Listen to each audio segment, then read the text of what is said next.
What is truth, and how do we find truth in a world of deception? Are there biblical truths about our world and our lives that we can trust? And who are the key players in the end times? What does the Bible say about the Middle East, Iran, China, and Russia? And is there proof for what Scripture says? What do recent archaeological exploration tell us about the Bible? Who were the Anunnaki? What are angels, demons, and the Nephilims? Will the Nephilims return? Are there interdimensional beings, and how do they relate to the Bible? Stick around as we dive into Scripture for more answers in this episode of Mission Truth. Hi, everybody. Welcome again to another episode of Mission Truth. I'm here with the tiger face, Nick Simons. All right, yeah. And we are actually, too, bro. Yeah. And hopefully, if you made it through our first two episodes without falling asleep, we were going to try to entertain you moving forward with our next episodes. I'm just kidding. It wasn't sleepy, but there was a lot of information, a lot of heavy stuff there. And just briefly, Nick, can you review what we were talking about in the first episodes? In the first couple of episodes, we talked about what was truth, how we could know truth, and what some of the arbiters of truth that are common in our world today. People that purport to have truth or kind of own certain truths, like science and history and what are some other literature, religion, that kind of stuff. So we talked a good deal about first the whole concept of the correspondence theory and how truth is that which corresponds to reality. That's how we understand that. And also how reality is static, and it's what we believe that has to change to fit reality, not the other way around. And that much of what we have today is a society that's relativistic, that's trying to change reality to fit what they believe, and where we get the terms your truth and my truth and that kind of stuff. And then we kind of, we talked about, I guess we'll just go back through the arbiters really quickly and hit all of them that we had. We had science, history, philosophy, culture, and religion were the ones that we sort of really identified, and how each one of those kind of play and what tools they have to actually discern truth, and where some of the pitfalls of what they do can maybe cause issues or confusion when we're really not versed in what is going on with each one of those disciplines. So, and thanks for going over that. I would have never remembered all those. It's a lot of information. So he's the truth guy. He's going to give us the answer. So with those particular topics in place, we kind of refer back to that because that's what we're going to use moving forward as our, I guess you could say, template. Yeah, or barometer. Barometer. Yeah. Probably a better word. Yeah. For finding truth and giving you the tools to figuring out what's truth and what's not truth. And moving on with that particular line of thinking, we're going to have a truth meter. Yeah. And we've been talking about this. It's going to be a 5-step truth meter. And since you came up with the 5 words, do you want to tell us what the 5? Yeah. And actually, I think we need to call it the pH scale. But I'm just kind of talking off the tongue there. Might call it something else. But anyway, what are the 5 things we'll figure it out? Yeah. So the first one we talk about is going to be number 5. It's going to be at the very top. We'll start with it, and that's just truth. This one. Go with all P's. Yeah. Remember? Do you want to describe to them what we actually mean by when we say truth? Proven.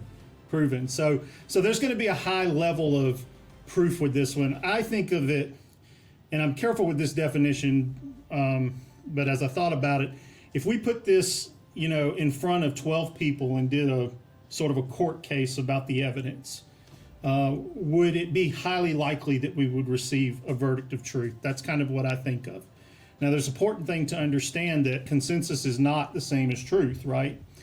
So you may have consensus in some things, but it may not actually be the truth. So I don't know if we want to quite go to that, but that's what I want you to kind of have in your mind, is this idea that when you're presented with the facts that we're going to give you or that you're able to research online, your natural reaction would be, this sounds like truth. And that's kind of what the 5th scale is, the 5 on the scale is. Is that 5? So what are the next levels after proven? So 4 would be, what did we say? We said probable. Probable, yeah.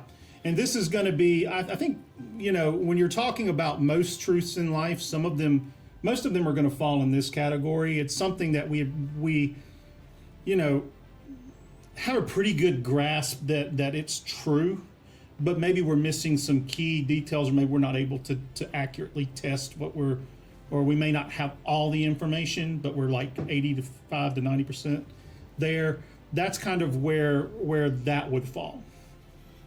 And then the third one would be plausible. And here, I think we think of something that has a lot of underlying evidence, but it's missing maybe some major things that can really verify the claim. I don't really know how to. It is kind of a feeling. It's neither true nor false, and it kind of falls where it could be true, it could be false. Yeah, I think that a good thing would be needs further research or needs further study. Right? It's not something Needs further proof. You would not completely dismiss it and say no, we don't want to chase after that and maybe think more about it. But we also don't have enough evidence right in front of us to really say that, yeah, we're pretty sure this may be true or actually is true. That's kind of how I would see that. And then the second one is my man over here's favorite one, which is plausible deniability. I have to use that all the time. Yeah. So plausible deniability is really one of those things. Do you have like a thought on that one, or not really? Well, it's used in politics a lot. I know that. Right. So what I think of with plausible deniability is you're really talking something that has the ring of truth, and if you don't really take a look into it very deeply, it might seem true. Well, it's mostly in my opinion, it's mostly false. Yeah. With a seed of truth. And it's closer to being false than anything else. Yeah. And it's So this was, and that's really sort of where the skeptic in me sort of sits a lot of times. Is I sit on the lower end of things a lot of times, especially the more controversial issues. I'm going to probably fall there more often, just because I'm just a skeptical person by my nature. Most scientists are. And then the bottom one is, what did we end up deciding to use for that? Preposterous. The Daffy Duck. The Daffy We're going to have to stamp. get a little duck Preposterous. thing. That's preposterous. However you say But it. that's just one of those things that just it really has no supporting evidence, no real ring of truth. It's something somebody made up to be sensational, or we believe it's something that they made up to be sensational or to garner attention or something. So hopefully, we won't run into too many of these preposterous things. Well, but, and to help, I've got an object lesson we can go over here to go over these five Where are you going to start steps. at? You going to start at the bottom, or are you going to start at the top? I'm going to start at the top, and I'm going to take. And we were singing the song earlier from our favorite movie. Yeah, I won't do that again. It's just not our favorite movie, but we're going to use the Titanic as the reference for these 5 steps. So we know it's proven fact that a boat sank in 1912 in the Atlantic, the Northern Atlantic. We've seen the boat. That in the lives of about 1,600 people were lost. Yes. We know that's proven. That's absolutely true. We know that sank. Now, why am I not using the word Titanic? Because there's a theory, and I've seen all the theories. I like to research. I used to think I was the conspiracy theory. I'm not a conspiracy. I just like to see all the stuff that's going on here. But there's a theory, and this actually, the theory isn't actually the next step in our. I actually figured out while we're sitting here talking about the next step. Probable. Okay, so we know it's proven. We know it's sank. Probable. They don't know exactly. They think it hit an iceberg, but they're not 100% sure it hit an iceberg. They also don't know if it split up when it sank, Right. or if it completely broke away, or at least there's I guess you could say eyewitness testimony that it broke up as it was sinking, and actually however, the bottom came up, right, as depicted in our favorite movie. Yeah, in our favorite movie. We actually did the scene where I was holding. No, we didn't. No. But we know that it sank. We don't know how it sank. Probably hit an iceberg. So that would be on our probable scale, because that's what most likely happened, that it hit an iceberg and that it sank. So that's kind of in our scale there. The next thing is plausible. Okay, and this is where I was getting into. I wasn't saying Titanic because there are those crazy people out there that think it was the Olympic, not the Titanic, that was sinking. And why do we say that? Well, if you look at the history, and this is where our truth scale comes into play, because sometimes you have to look at the history of this, and this is what people have looked at. So previous to the Titanic even launching, the Olympic had a very bad accident with another boat where it ran into the side of it and it went into dry dock and had to be repaired. Well, while it was being repaired, it was actually in dry dock next to the Titanic. And it was costing the White Star Line so much money to fix the Olympic that they actually used one of the screws, one of the propellers that was meant for the Titanic, they put it on the Olympic. Huh. So this is the kind of stuff you get if you watch our show. Exactly. It's crazy stuff. And I'm sure you could find it on the interwebs anywhere you wanted to. But the theory is that the Olympic was so badly damaged that they were trying to get rid of the Olympic, not the Titanic, and that they had planned to actually sink the boat. That was the whole, there's a whole conspiracy behind it. But like I said, so plausible. This is plausible. There's actually good evidence for it and against it, but it's right in the middle. You can't really prove it. You can't really disprove it because some of the evidence is that kind of fall with it. And now we don't have any of the eyewitness testimony really anymore. Well, even some of the eyewitnesses, they actually interviewed some of the people who were working on the boat, and they said that when they got on the boat, one of the I forget the term you use for the people that work on a boat, but he said, "I hate this boat." Was it the steerman? No, that's I would say it's a Cotswoldman, but I don't. All right, that my steerman would be on. I don't actually working on the boat. I don't know anything. I'm not your marine specialist, so I have no idea. If you need your computer fixed, I can do that. But anyway, that's on the plausible line. So we've gone over proven, probable, plausible. Now we're to plausible deniability. Yeah. This is, some people say it was sunk on purpose for the insurance money because the White Star Line was in trouble. The White Star Line was in trouble. Was it sunk on purpose? I mean, no. There's some truth in that because it was in trouble, but did they sink it? Like I said, mostly false. It was probably mostly false. We don't know, but that's what it sounds like. And then, of course, phony, preposterous. The ship actually didn't sink, and the people who are missing actually live in Africa. And did you make that up? No, I actually have seen that theory too, which is absolutely preposterous when it comes to that. So that's pretty good. I think that's a pretty good test case for. So see, I guess even within certain events, even the individual details themselves fall, on our truth scale. So I think that's a really good. You did good, man. You did good. And I just kind of used one. That'll do, pig. That'll do. Oh man, and that will, and that's just one instance when it comes to trying to find the truth in something, and just in that one instance, know as well that it was.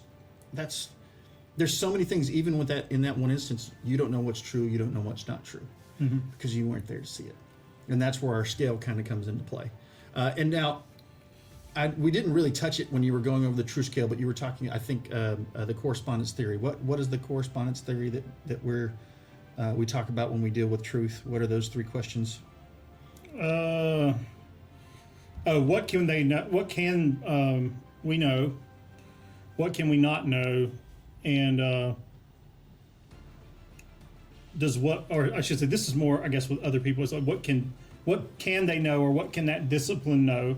What can it not know? And then what do they say it corresponds with? And that's, so how it corresponds with reality. When we're looking at our truth scale, that's kind of the three questions that we'll ask, correct? Yeah.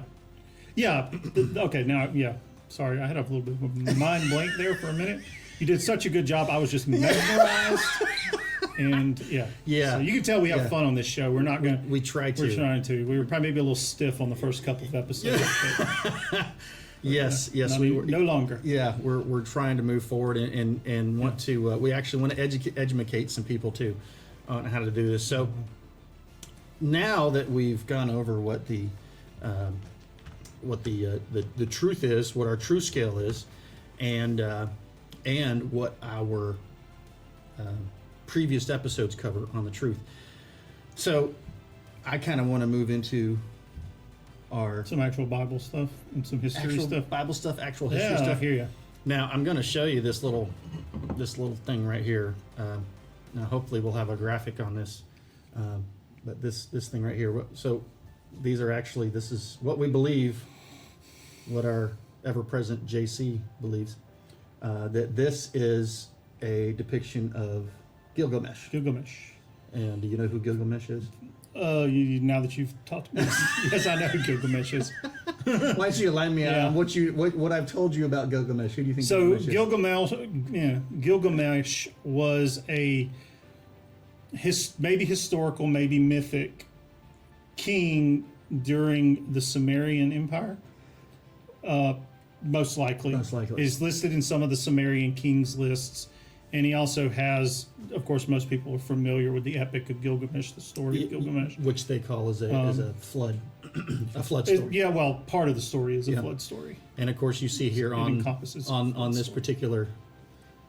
particular one here, this represents height, so number of hands. The guy is tall here, from what I understand. How many hands is that? One, 1, 2, two, 3, I don't know, 4, 5, 6, 12 7, feet? 8, 9. 10, 9. So what's that? About nine times 18 inches. Something is like it? that. When it's also about a hand, I'm Yeah. assuming it's talking about like the normal cubic, yeah, the cubic, which is like pretty sure 18. it's So if cubic, you've got 9 hands, 18 feet, that's that's 9 feet plus 4 feet. So it's about 12 and a half 12 and a feet. half, 13 feet.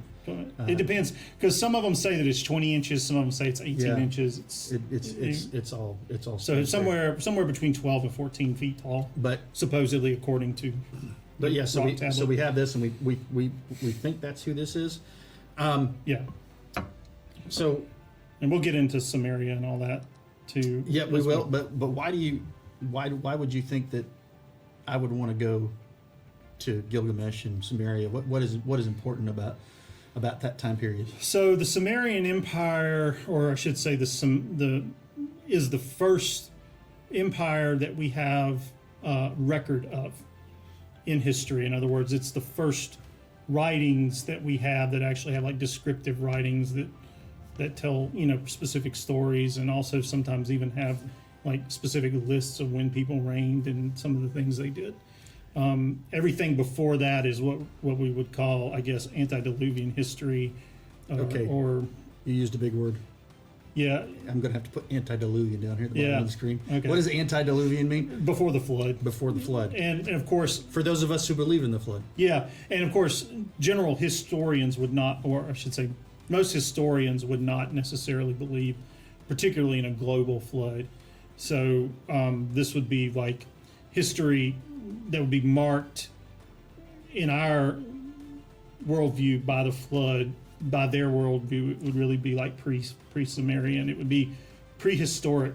I think it would be I considered think some of prehistoric. them actually consider it. This is prehistoric. getting into like cavemen Yep. and Neanderthals and all that stuff. Yep. So Yep, that is true. that's why we're going to start here, is because this is where we really start to get historical stuff outside of the Bible showing up in the record. Yeah, it's really when you ask about truth, it's like, well, where do you start? Mm-hmm. How do you start building the base of where truth is from? And my idea was, well, why don't we go back to where recorded history is? Why don't we start there, and what do we know about it?